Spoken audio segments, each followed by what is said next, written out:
Ok. Ok, vous prenez du coup juste pour un check-up. Il n'y a pas eu de son que vous entendiez peut-être un petit peu moins. Une petite gêne, des bourdonnements, des acouphènes par exemple.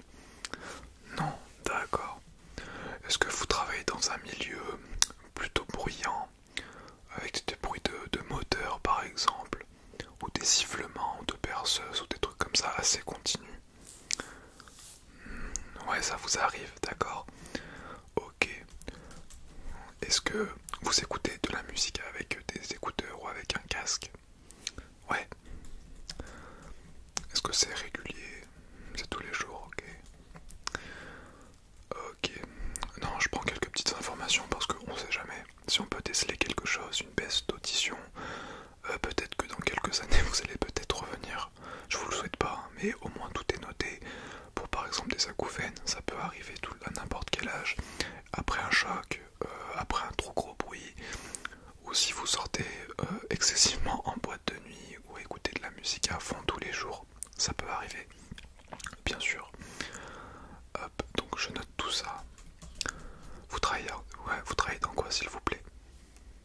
Que je puisse un peu me repérer. Ah oui d'accord, donc oui, il y a souvent quand même du bruit ambiant, ok. Et vous avez des protections? Ouais mais vous ne les mettez pas, d'accord. Oui mais tout ce qui est EPI, les équipements de protection individuelle, il faut les mettre.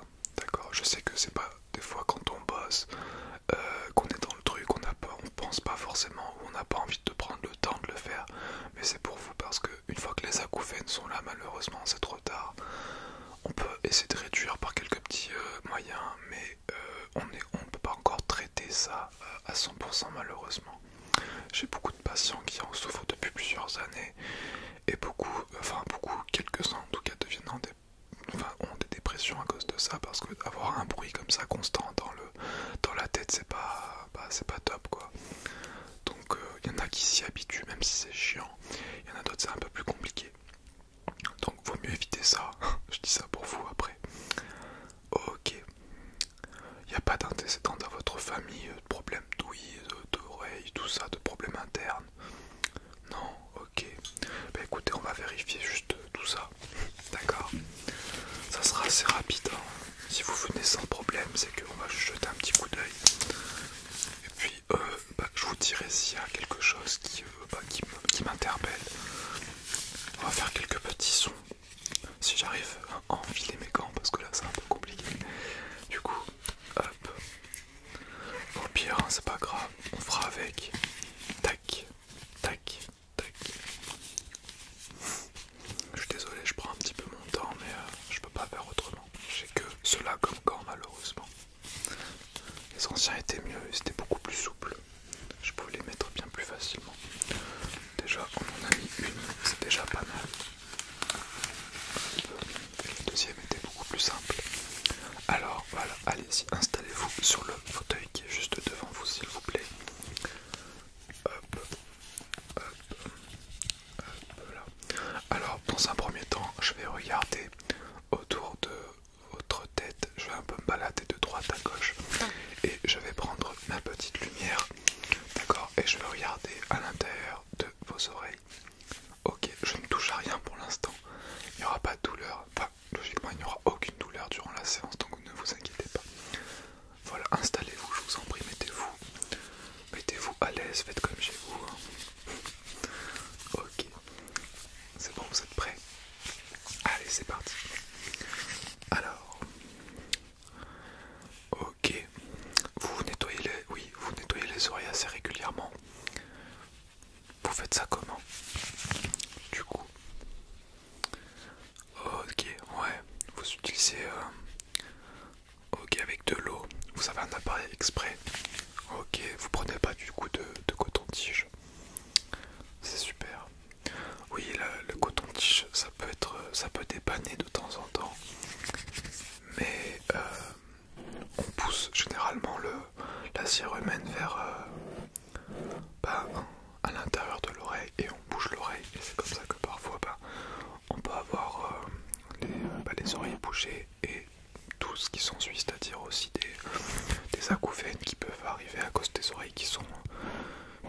bouger à cause de la cérumen, voilà.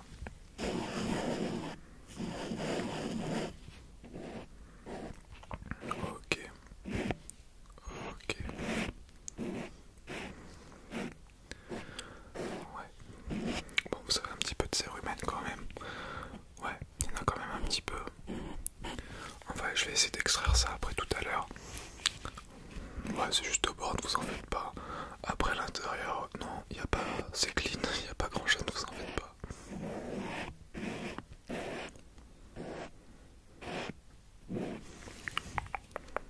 Ok. Ça nous fait pas mal quand je touche comme ça. Non, bon. Ok. Je vais faire un petit test de son pour voir si vous entendez bien. D'accord. Donc, je vais me balader. Vous allez me dire si vous entendez le son pareil de droite et à gauche. D'accord. Si le son est plus fort là que là, alors que j'ai la même distance. Ok. Vous avez compris. Allez-y. Dites-moi. Vous entendez pareil? Ouais. Que de ce côté-là. Très bien. Et là? Que de ce côté, ok.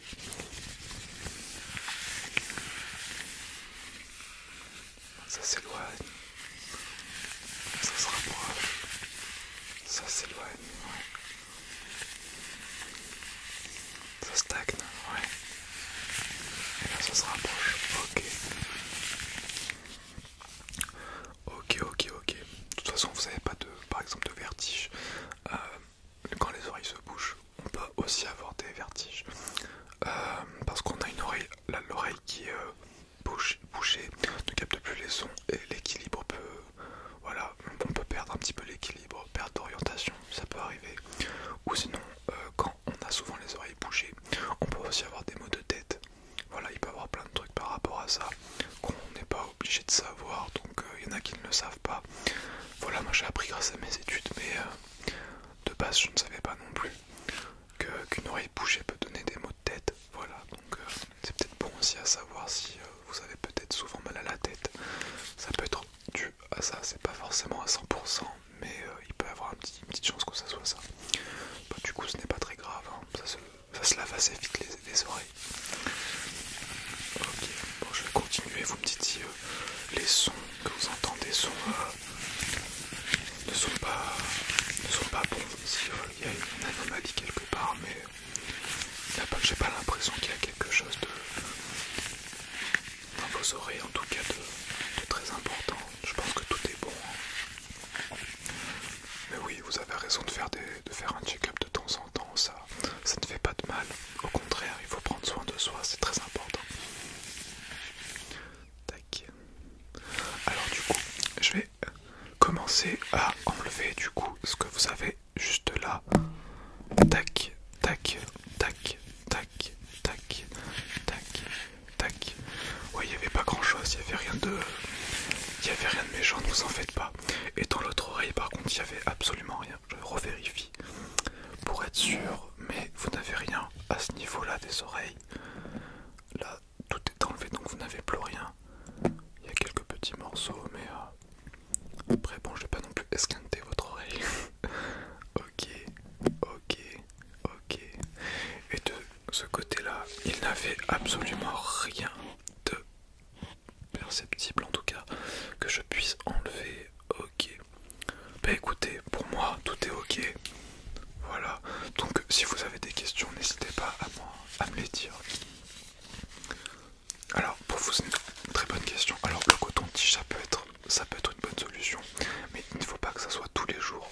Vous pouvez faire un petit lavage, entre guillemets, un petit lavement des oreilles avec le coton-tige, mais il faut que ça reste assez occasionnel pour ne pas pousser toute la cérumen au fond de l'oreille. C'est bien votre technique à vous d'avoir un objet pour pouvoir vous enlever tout cet excédent là, sans pour autant, il faut pas faire attention, ne pas se faire mal, se faire saigner l'oreille, parce que c'est quand même assez fragile. C'est pas une zone que de base on doit gratter souvent si c'est à l'intérieur. Donc voilà. Mais le coton-tige, ça peut être une option, mais assez occasionnelle. Voilà, j'espère que j'ai bien répondu à votre question. Ouais. Ok, bah écoutez, pour moi tout est bon. Je sais pas si vous avez d'autres questions. Non. Bah Merci beaucoup.